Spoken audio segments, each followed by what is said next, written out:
আজি ঘৰৰ ওচৰতে অকণমান খোজকাঢ়িব যাওঁতে এজোপা গছে মোক বৰ আকৰ্ষিত কৰিলে। ওচৰলৈ গৈ দেখিলোঁ যে এইজোপা দেখোন আপেলৰ গছ।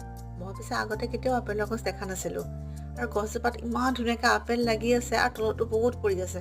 তলত আপেলখিনি পৰি থকা দেখি বেয়াও লাগিছিলে। আমাৰ তাত হ'ব লাগিছিলে, এটলিষ্ট অকণমানি কেইটামানে বুটলিব পাৰিলেহেঁতেন। আৰু সিদিনাখন এফালে ওলাই যাওঁতে নেমু গছ এজোপা দেখিছিলোঁ। নেমু গছজোপাতো ইমান নেমু লাগি আছিলে, কিন্তু ইয়াত কোনো ছিঙা মানুহ নাই।